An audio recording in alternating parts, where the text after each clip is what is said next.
وكذلك بعثناهم ليتساءلون بينهم قال قائل منهم كم لبثتم قالوا لبثنا يوما أو بعض يوم قالوا ربكم أعلم بما لبثتم ও বাবারা গভীর মনোযোগ দিয়ে শোনো। পবিত্র কোরআনে আল্লাহ তাআলা বিভিন্ন ঘটনা উল্লেখ করেছেন। এসব ঘটনায় রয়েছে নানাবিধ শিক্ষা, উপদেশ ও আহকাম। আসহাবে কাহাফের ঘটনা বিশেষ তাৎপর্যের দাবি রাখে। মহান আল্লাহর অপার কুদরতের কারিশমা রয়েছে এই ঘটনায়। ঈমান নিয়ে বাঁচার তাগিদে 7 জন যুবক গুহায় আশ্রয় গ্রহণ করেছিল। সেখানে তারা 309 বছর লাগাতার ঘুমিয়েছিল। আসহাবে কাহাফের ঘটনা কাসাস ও তাফসিরের কিতাবে সবিস্তারিত রয়েছে। বাবারে একটু মনোযোগ দিয়ে শোনো। কাহাফ নাজিল হওয়ার প্রেক্ষাপট, মদিনার ইহুদি পণ্ডিতরা মক্কার মুশরিকদের বলল, তোমাদের মাঝে যেই নবী আগমন করেছেন তার সত্যতা যাচাইয়ের জন্য তাকে 3টি প্রশ্ন করো। 3টি প্রশ্নের উত্তর দিতে পারলে মনে করবে সে সত্য নবী, আর উত্তর দিতে না পারলে তাকে মৃত্যুক মনে করবে। তাকে 3টি প্রশ্ন করবে। 1 নাম্বার প্রশ্ন, কয়েকজন যুবক যারা ঈমান রক্ষার জন্য গুহায় আশ্রয় নিয়েছিল তারা 300 বছর ঘুমানোর পর আবার জাগ্রত হয়েছিল, তাদের বিষয়টা কি? 2 নাম্বার, একজন পরিব্রাজক যিনি পৃথিবীর পূর্ব প্রান্ত থেকে পশ্চিম প্রান্ত পর্যন্ত ভ্রমণ করেছেন, তার সম্পর্কে আপনি কি জানেন? 3 নাম্বার, রূহ কাকে বলে? রূহ কি জিনিস? এ সম্পর্কে আপনি কি জানেন? মক্কার মুশরিকদের প্রতিনিধি হয়ে নাজার ইবনে হারিস ও উকবা ইবনে মুইত রাসূল করিম সাল্লাল্লাহু আলাইহি ওয়াসাল্লামের কাছে এসে 3টি প্রশ্ন করল। নবীজি বললেন, আগামীকাল উত্তর দেব। তিনি বলে ইনশাল্লাহ বলেননি। নবীজি মনে করেছেন জিবরাইল তো প্রায় সময় আসা যাওয়া করে, তার কাছে জিজ্ঞাসা করে বলে দেব ইনশাল্লাহ। না বলাটা আল্লাহর কাছে পছন্দ হয়নি। তাই 15 দিন পর্যন্ত উহি আসা বন্ধ ছিল। এই কয়েকদিনে মক্কার কাফেররা বিভিন্ন অপপ্রচার করতে লাগলো। এসব শুনে নবীজি কষ্ট পান। 15 দিন পর হযরত জিবরাইল আলাইহিস সালাম সূরা কাহাফ নিয়ে অবতরণ করেন, যেখানে এই 3টি প্রশ্নের উত্তর রয়েছে। আল্লাহু আকবার, আল্লাহু আকবার। প্রাচীনকালের ঘটনা, খ্রিস্টপূর্বের কাহিনী। আমরা জানি হযরত আদম আলাইহিস সালাম থেকে হযরত নূহ আলাইহিস সালামের আগ পর্যন্ত পৃথিবীতে শিরক হয়নি। সর্বপ্রথম হযরত নূহ আলাইহিস সালামের যুগ থেকে পৃথিবীতে শিরকের চর্চা হতে লাগলো। শিরকের বিভিন্ন ধরন ও প্রকার আছে।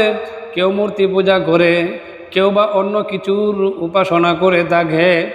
আসহাবে কাহাফের ঘটনার সময়ও তাদের এলাকায় মূর্তি পূজার ব্যাপক প্রচলন ছিল। রাষ্ট্রীয় পৃষ্ঠপোষকতায় মূর্তি পূজার আয়োজন হতো। তখনকার যুগে তাদের কোনো একটি অনুষ্ঠানের দিনের কথা, সবাই মূর্তির উদ্দেশ্যে পশু জবাই করবে। তারা একত্রিত হলো। সম্ভ্রান্ত পরিবারের কয়েকজন যুবকের কাছে এসব ভালো লাগতো না। নিজেদের হাতে বানানো মূর্তির সামনে এমন করার কোনো মানে হয় না। তারা কোনোভাবেই মানুষের মাবুদ হতে পারে না। এই যুবকদের একজন আরেকজনের সঙ্গে সমমিলিত। এই যুবকদের একজনের সঙ্গে আরেকজনের মত বিনিময় হয়নি, কিন্তু প্রত্যেকেই এসব নিয়ে ভাবত। অনুষ্ঠানের দিন একজন যুবক দূরে চলে আসলো, একটি গাছের নিচে বসলো। কিছুক্ষণ পর তার মতোই আরেকজন যুবক এসে তার সাথে বসে পড়লেন। তার মনেও এই একই সন্দেহ। এক এক করে 7 জন যুবক এসে একত্রিত হলেন। সকলের প্রশ্ন একটাই, নিজ হাতে গড়া কাঠের ওই পাথরের মূর্তি কি করে আমাদের মাবুদ হতে পারে? কল্যাণ অকল্যাণের ক্ষমতাই বা কোথায় পেল তারা? যিনি এই সুন্দর পৃথিবী সৃষ্টি করেছেন, এই আকাশ বাতাস তৈরি করেছেন, যিনি আমাদের জীবন ও মরণের একমাত্র মালিক, তাকে বাদ দিয়ে এগুলোর ইবাদত কি করে সম্ভব? এই 7 জনের মধ্যে কোনো প্রকার রক্তের সম্পর্ক ছিল না, কিন্তু কিছুক্ষণের মধ্যেই ঈমানের বন্ধনে তাদের একজন অন্যজনের সাথে আটকে গেলেন। তারা সকলে এক বাক্যে পরস্পরের নিকট জাতির লোকদের মূর্তি পূজা ও শিরকের প্রতি মনের সন্দেহের কথা প্রকাশ করলেন। অতঃপর তারা মহাবিশ্বের মাঝে তাদের প্রখর দৃষ্টি ঘুরালেন। এতে তাদের অন্তরসমূহ তাওহীদের আলোয় আলোকিত হয়ে উঠল এবং আল্লাহর মনোনীত দ্বীনের সন্ধান পেয়ে তাদের আত্মা এক অনাবিল প্রশান্তি লাভ করল। সম্ভবত তাদের কাছে পূর্ববর্তী কোন নবী রাসূলের শিক্ষা ছিল। কোনোভাবে সন্ধান পেয়ে থাকতে পারে, অসম্ভবের কিছুই নয়। তারা সকলেই ঈমান গোপন রাখার উপর একমত হলেন, কারণ তাদের বাদশা ছিল মূর্তি পূজক মুশরিক, যে তার প্রজাদের শিরক করতে বাধ্য করত। তারা সমাজের অন্যান্য লোকদের সাথেই বাস করতে থাকতেন, কিন্তু তাদের প্রত্যেকেই যখন একাকী হন, তখন আল্লাহর ইবাদতের দিকে মনোনিবেশ করেন। কোনো এক রাতে তারা যখন একত্রিত হলেন, তখন তাদের একজন নিচু আওয়াজে এবং পূর্ণ সতর্কতার সাথে বললেন, হে আমার বন্ধুগণ, গতকাল আমি একটি খবর শুনেছি।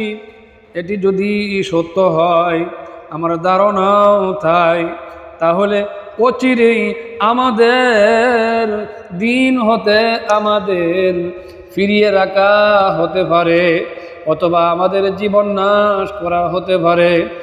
আমি শুনলাম আমাদের ব্যাপারটি এখন আর বাদশার কাছে গোপন নয়। আমাদের দ্বীন ও আকীদার বিষয়টি এখন তার কাছে অস্পষ্ট নয়। যেই দিনকে আমরা হৃদয়ে গেঁথে নিয়েছি এবং যা আমাদের চিন্তা চেতনার অবিচ্ছেদ্য অংশে পরিণত হয়েছে, তা এখন বিপন্ন হওয়ার পথে। সুতরাং তোমরা চিন্তা করো এবং তোমাদের সিদ্ধান্ত তোমরাই গ্রহণ করো। দ্বিতীয়জন বললেন, খবরটি আমিও শুনেছি, অজ্ঞদের অপপ্রচার মনে করে উড়িয়ে দিয়েছি। প্রকান্তরে খবরটি সত্যতা প্রমাণিত হলো। তারা বললেন, আমরা আমাদের দ্বীনের উপর অবিচল থাকব, সে বিপদই আসুক না কেন, যেই বিপদই আসুক না কেন, তা মাথা পেতে মেনে নেব। আল্লাহর সত্য দিনকে জানার পর কোনোভাবেই পূর্বের সেই মূর্তি পূজার দিকে ফেরত যাব না। গুজব এখন সত্যে পরিণত হলো। বাদশা তাদের খবরটি জেনে ফেলল। তাদের ঘর থেকে বের করে বাদশার দরবারে হাজির করা হলো। বাদশা বলল, তোমরা তোমাদের ব্যাপারটি গোপন রাখতে চেষ্টা করেছ, কিন্তু সফল হতে পারোনি। আমি জানতে পেরেছি যে তোমরা বাদশা এবং তার প্রজাদের ধর্ম ত্যাগ করেছ। তোমরা এমন এক নতুন ধর্মে প্রবেশ করেছ যে সম্পর্কে আমি জানি না কোথা থেকে তা তোমাদের কাছে আসলো। আমি তোমাদের কখনোই এভাবে ছেড়ে দেব না। আমি জানি তোমরা সম্ভ্রান্ত বংশের লোক, তাই অন্যরা তোমাদের কারণে বিভ্রান্ত হতে পারে। এমন আশঙ্কা যদি না থাকতো তাহলে তোমাদের বাধা প্রদান করতাম না। যাই হোক, আমি তোমাদের ব্যাপারে তাড়াহুড়া করতে চাচ্ছি না। তোমরা চিন্তা করো, হয় তোমরা আমার ধর্মে ফেরত আসবে, অন্যথায় তোমাদের মাথাগুলো দেহ থেকে বিচ্ছিন্ন হবে। কিন্তু তাদের অন্তরগুলোকে আল্লাহ মজবুত করে দিলেন, ইমানকে শক্তিশালী করে দিলেন। তারা বললেন, হে বাদশাহ, আমরা এই দিনে কারো অন্ধ অনুসরণ করে প্রবেশ করিনি, বাধ্য হয়েও নয় এবং অজ্ঞতাবশত নয়। আমাদের সুস্থ বিবেক ও ফিতরাত আমাদের ডাক দিয়েছে, আমরা সেই ডাকে সাড়া দিয়েছি। বিবেক আমাদের আলোকিত করেছে, তার আলোতেই আমরা চলছি। আল্লাহ পাক এক ও অদ্বিতীয়, তার কোনো শরীক নেই। আমরা তাকে ছাড়া আর কাউকে ডাকব না। আর আমাদের জাতির লোকেরা অন্ধ হয়ে অন্যের অনুসরণ করে মূর্তি পূজা করছে, যে ব্যাপারে তাদের কাছে কোনো দলিল প্রমাণ নাই। এই হলো আমাদের শেষ কথা। এখন আপনারা যা খুশি করতে পারেন। এরপর বাদশাহ বলল, এবার যাও, আগামীকাল অবশ্যই তোমরা আসবে, আমি তোমাদের ব্যাপারে ফয়সালা প্রদান করব। তারা ফিরে এসে পরামর্শ করতে লাগলেন এবং প্রত্যেকেই স্বয়ং মতের চাকা ঘুরাতে লাগলেন। তাদের একজন বললেন, বাদশাহ যেহেতু আমাদের ব্যাপারটি জেনেই ফেলেছে, তাই তার হুমকির মধ্যে থেকে আমাদের কোনো লাভ নেই। আমরা এই গুহার দিকে দিন নিয়ে পালিয়ে যাব। যদিও তা হবে ওই প্রশস্ত দেশের তুলনায় খুব অন্ধকার ও সংকীর্ণ, কিন্তু আমরা যেখানে প্রশস্ত মনে এক আল্লাহর ইবাদত করতে পারব, যা আমরা ওই বিশাল রাজ্যে করতে পারছি না। এমন দেশে আমরা বসবাস করতে কোনো কল্যাণ, এমন দেশে আমাদের বসবাস করাতে কোনো কল্যাণ নাই, যেখানে আমরা বিপদে আমাদের বিশ্বাস অনুযায়ী দিন পালন করতে পারি না। এবং এমন দেশে আমাদের বসবাস করা ঠিক হবে না, যেখানে আমাদের সঠিক বিশ্বাসের বিরুদ্ধে অন্য একটি বাতিল মত চাপিয়ে দেওয়া হচ্ছে। গুহায় পালিয়ে যাওয়ার ব্যাপারে সবাই একমত হলেন। যার যার প্রস্তুতি গ্রহণের পর এক অজানা গুহার দিকে রওনা করলেন। পথে একটি কুকুর তাদের সাথী হয়ে গেল। একই পথে চলতে লাগলো, তাদের সাথে ভালোবাসার বন্ধনে আটকে গেল এবং তাদের প্রহরী হওয়ার দায়িত্ব পালনে নিজেকে নিজেই মনোনীত করল। ভালোকে ভালোবেসে এবং সৎ লোকের সহচর্যে গেলে আল্লাহর প্রিয় হওয়া যায়। এই প্রমাণটি হয়তোবা তা অনুধাবন করতে সক্ষম হয়েছিল। পথ চলতে চলতে এক সময় তারা গুহায় পৌঁছে গেলেন। হয়তোবা সেখানে তারা আল্লাহর দেয়া রিজিক থেকে ফল ফলাদি পেয়ে গেলেন এবং ঝর্ণার পরিচ্ছন্ন মিষ্টি পানি পান করলেন।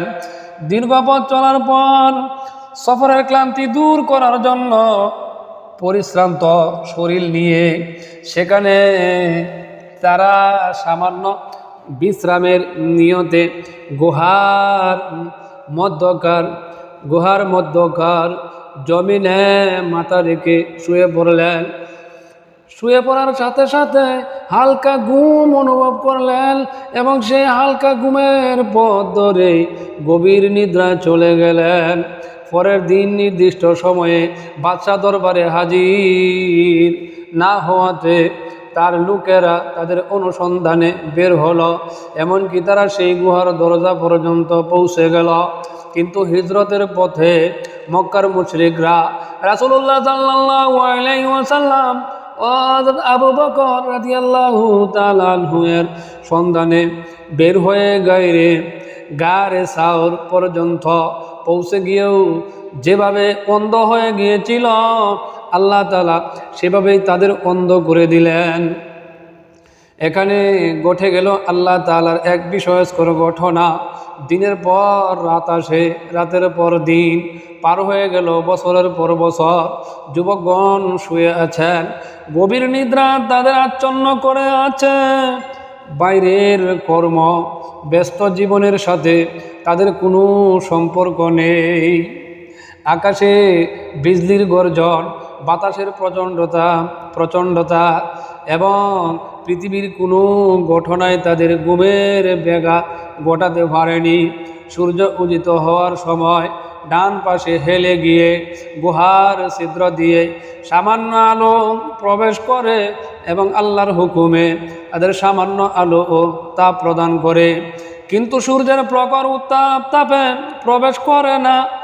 আল্লাহর ইচ্ছায় তাদের শরীরকে হেফাজতের জন্য অস্ত যাওয়ার সময়ও সূর্য একটু বাম দিকে হেলে যায়। কুকুরটি তার দুই বাহু প্রসারিত ঘোরে বীরের মতো প্রহরীর কাজে গুহার বাইরে অবস্থানরত। তারা সেখানে মাঝে মাঝে ডানে বামে পার্শ্ব পরিবর্তন করছেন। কে আছে এমন যে এই দৃশ্য দেখে ভয় পাবে না? গভীর নিদ্রায় 309 বছর পার হয়ে গেল। এবার তারা ক্ষুধা ও পিপাসায় দুর্বল শরীর নিয়ে জাগ্রত হলেন। তারা ভাবলেন এমন সময় বেশি অতিক্রম হয়নি এবং ইতিহাসের চাকা গুহার মুখেই থমকে রয়েছে।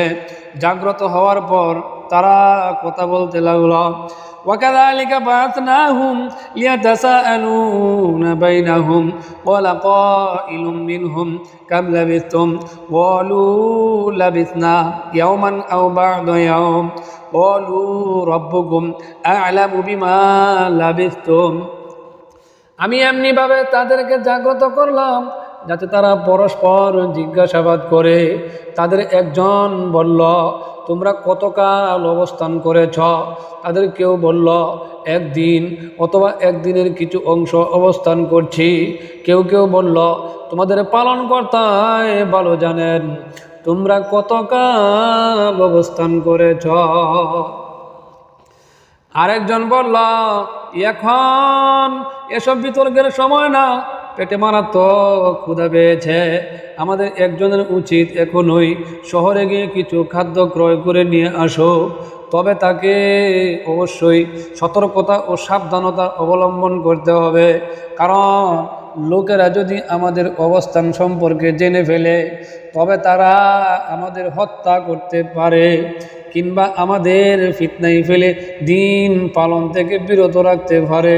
তাকে আরেকটি বিষয়ে সাবধান হতে হবে, কোনোভাবেই যেন হারাম খাদ্য ক্রয় করা না হয়। সেজন্য সে যাচাই বাছাই করে হালাল খাদ্যটি ক্রয় করবে। তাদের কাছে পূর্ব মুহূর্ত কোনো না কোনো নবী রাসূলের শিক্ষা ছিল, যে কারণে তারা হালাল ও হারামের জ্ঞান হাসিল করতে পেরেছিল। তাদের অবস্থা কঠিন, বাড়ি থেকে পালিয়ে এসেছে, লোকালয় থেকে বহু দূরে, বাদশার বয়ে তাদের দিন নিয়ে পাহাড়ের গুহায় এসেছে। এমন কঠিন মুহূর্তেও হালাল হারামের চিন্তা ছিল তাদের, যে কারণে ঘুম থেকে ওঠার পর যাকে বাজারে পাঠিয়েছে তাকে বলে দিয়েছে হালাল খাবার আনবে।